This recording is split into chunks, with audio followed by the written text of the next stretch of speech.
Hey, welcome. So, have you ever wished you could make something totally immune to spills or stains or even just a downpour? Like wrapping it in a kind of invisible shield? It sounds like pure sci-fi, right?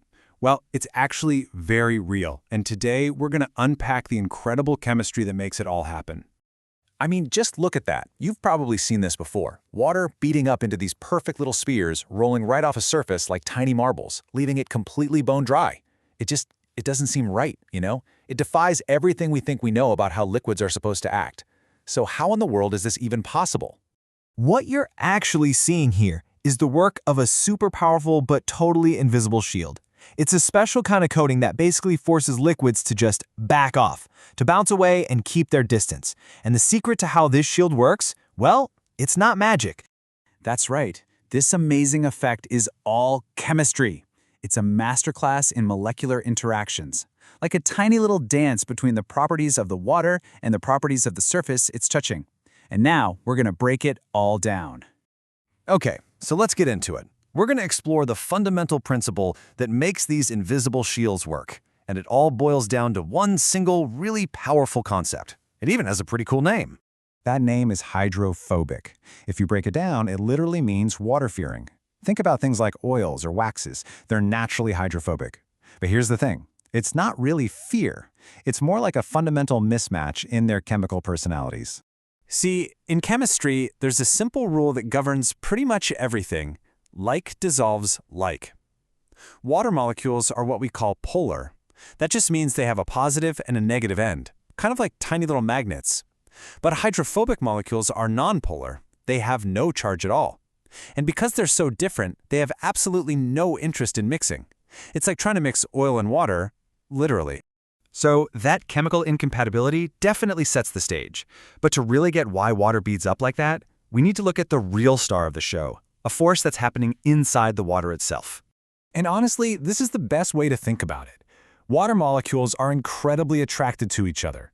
They're held together by these really powerful connections called hydrogen bonds, which act like super strong little magnets.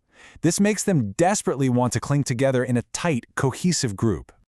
All that inward pulling creates what we call surface tension. And get this, water has one of the highest surface tensions of almost any liquid.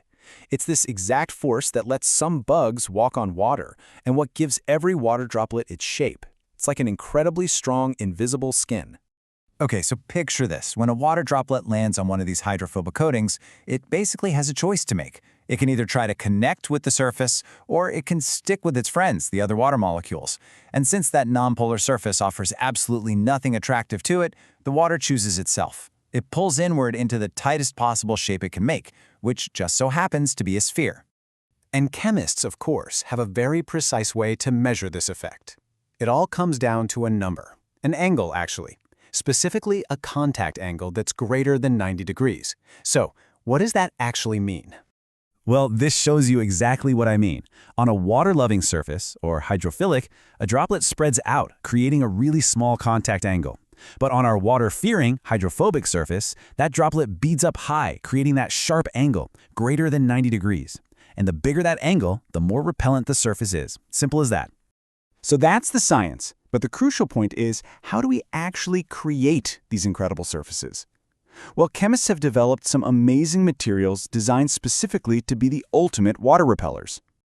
Two of the real workhorses in this field are silicones and, of course, Teflon. Silicones are fantastic for forming those super thin, protective films on all kinds of stuff. And Teflon? Come on, it's the undisputed nonstick champion. Its chemical bonds are unbelievably stable, so it has almost zero stickiness at a molecular level.